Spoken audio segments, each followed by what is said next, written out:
Hello, everyone. Welcome back to this week's episode of Mocktail Minutes. This is Bailey. And this is Brianna. This week, I am drinking a chocolate element with vanilla drink wholesome protein. I only do a half pack. I can't do a full element, except for when I was pregnant, which was really weird. Ah, But I feel like my adrenals need a little bit extra help this week. So we had a yeah. little bit more salt than usual.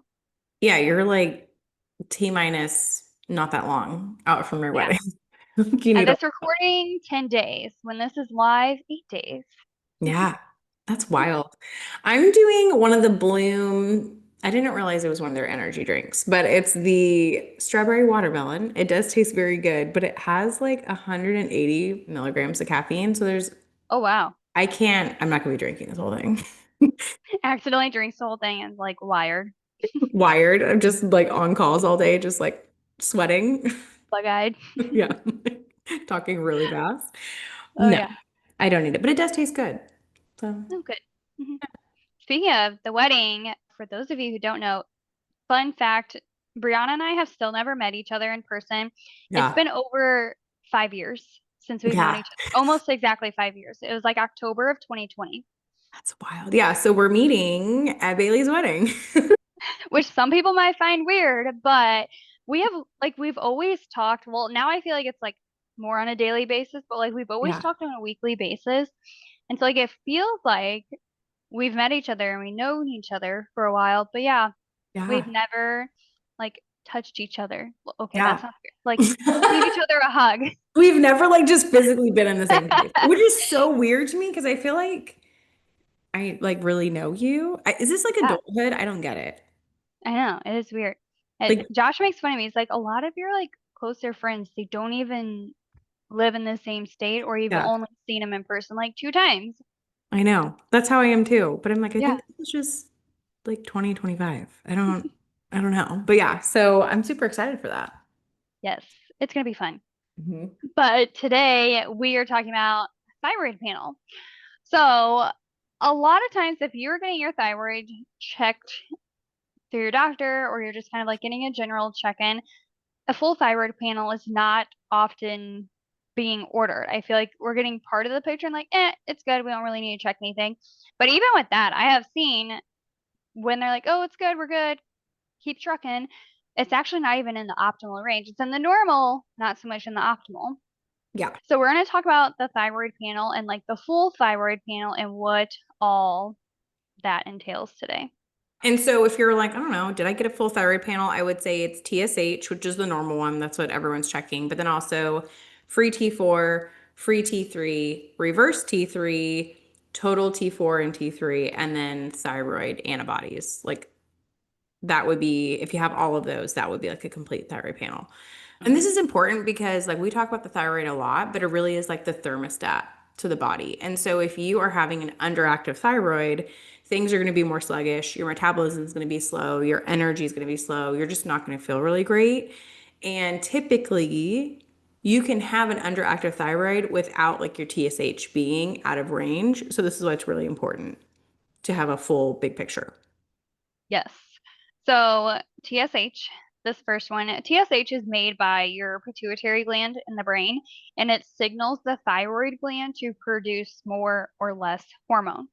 So if you have a high TSH, it's kind of signaling, okay, the pituitary is like telling the thyroid to make more, and this is due to like an underactive thyroid.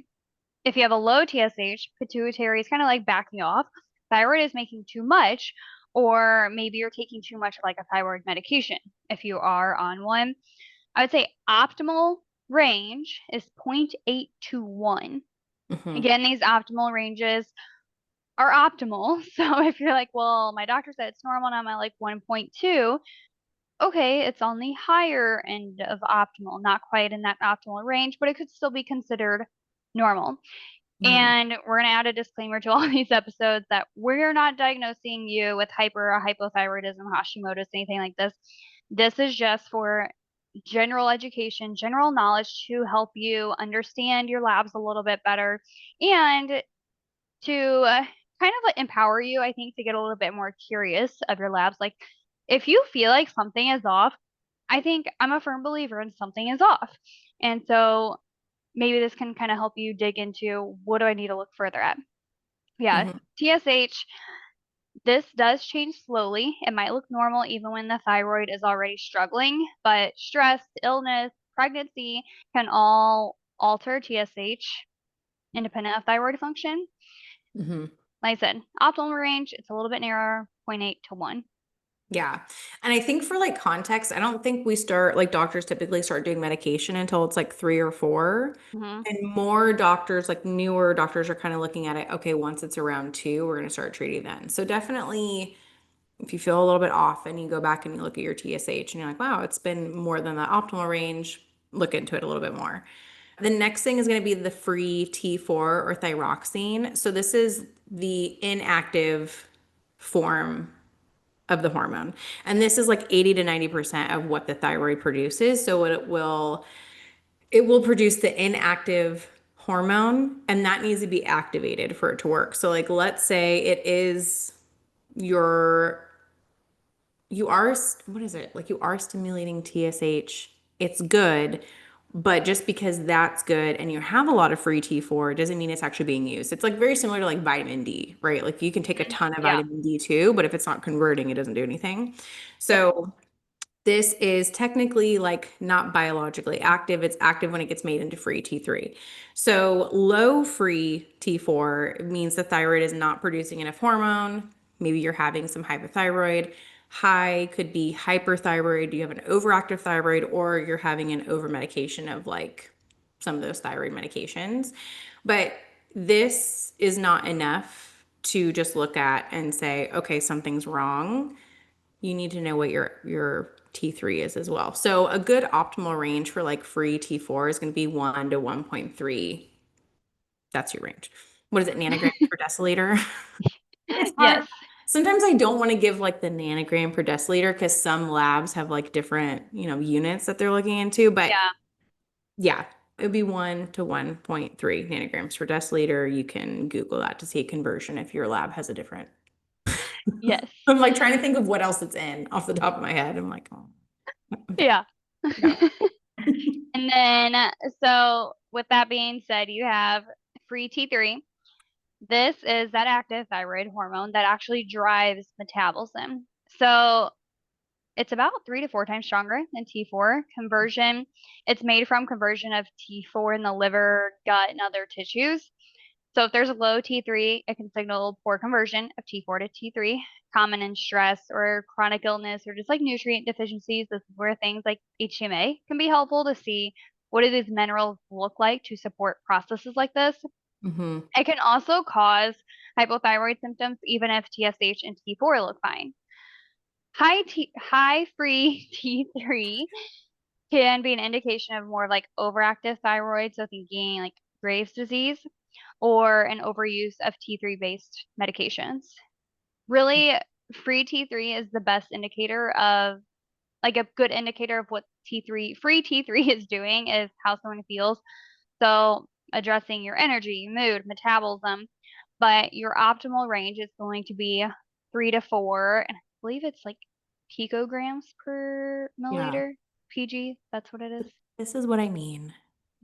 You know what I mean? Like free T3 is in one, free T4 is in another. Yes, it's so annoying. So kind of pay attention to that. But I think this is the one where like people are like, I feel sluggish. Like Yes. this is such a good indicator of that. And so sometimes, again, if your thyroid is stimulating all the hormone, then it's stimulating what it needs to. You have a lot of free T4. It may be like, oh, your thyroid looks fine. But again, if you don't have the active form, you're going to feel really sluggish. And I think the majority of this conversion is done in the liver. And maybe we should have an episode on like why it's important to like support your liver. Because I know everyone's like, your liver does its job, your kidney does its job. But like we ask a lot of our liver. And if you're not having good like liver support, then you could be having a hard time converting that T4 to T3 because of that, And it's Hmm. like, well, hey, like showing your liver some support could actually maybe help. This is why we talk about it helping your metabolism. Liver support. This is why. Yes. And I've actually like I have been someone to be like, hey, if you have a liver, kidneys functioning, you're good. You don't need to like detox or anything. Hmm. And I think I've always said that under the that's like under the assumption that you are doing all the things. If Yes. you are drinking alcohol every night, yeah, you probably need some more liver support.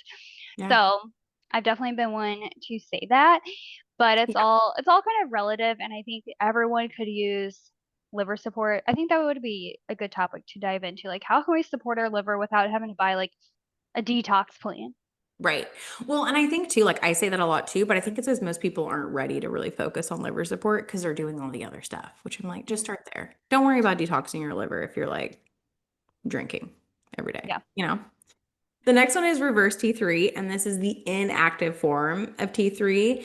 And this matters because it competes with the T3 cell receptors and like it blocks it. So this is like the body's way of saying, hey, we don't need you to bind anymore. We have enough. And so it'll compete and it'll make it to where T3 can't bind. So high reverse T3 could suggest thyroid resistance. So the body is making hormone, but it's not letting it work. And so cause of this could be like chronic stress, high cortisol, illness, infection, inflammation, starvation, or like very low calorie diets, fasting, liver dysfunction, poor clearance in the liver, again, supporting your liver. Low reverse T3 is usually not problematic if both of T3 and reverse T3 are low, but I think this is one where we're not really too sure of how to interpret it like in its best way yet, but it should be ideally under 20. Yeah. Yeah. I would say those are good initial ones to really think about. And then Hmm. even addressing further, like I think that's kind of like a good full thyroid start there.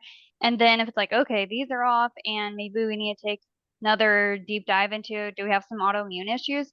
This way you test your thyroid antibodies. They Yeah. help identify autoimmune thyroid disease, which is the number one cause of thyroid dysfunction. So Mhm. TPO antibodies attack your thyroid peroxidase enzyme, which damages the thyroid's ability to produce hormones. This is going to be high with like Hashimoto's, and it can rise for years before TSH or T4 become abnormal. And then you Mhm. also have TG antibodies. So this can be seen in Hashimoto's as well, and sometimes even like thyroid cancer surveillance. So if it's high, thinking about autoimmune response, we have inflammation. These can also be signs of like low iodine. So thinking about those, but ideally, TPOs under 10, TG antibodies under 20. That's kind of Yeah. like your optimal range there.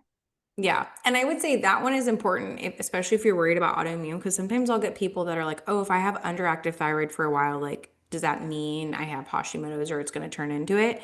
That's like your body attacking your body, if that makes sense. So you can have underactive thyroid forever, and it doesn't mean it's going to turn into Hashimoto's. Like that happens if you're truly Hmm. having an autoimmune disease. So they're not the same. I think we link them a lot. And so people are like, oh no, I got tested. I don't have Hashimoto's, so I can't have an underactive thyroid. But they're completely separate. You can Hmm. have an underactive or overactive thyroid without having any sort of autoimmune. Yes. Yep. Yeah. Exactly. And Yeah. that's again, we're not diagnosing you here. If you're like, oh my gosh, my TPO antibodies are high and great, Yeah. now I have Hashimoto's. Like that's not what we're saying. I will Get say your too, because I get a lot of questions of like, can I ever get off medication? I think this is a really good thing to like really think about. If you're having a true autoimmune, most likely not, because that's an Mhm. issue with like your, again, body attacking certain part of your body. Whereas if it's not autoimmune, you can support the thyroid in the way it needs to and likely manage it without medication. But they're just, I think, look at them differently. That's what I would say. Mhm. So I would say those are honestly the big hitters for a full thyroid panel. There are other things that you can kind of get along with it, like total T4 and total T3, your TSI, your TBG, thyroxine binding globulin.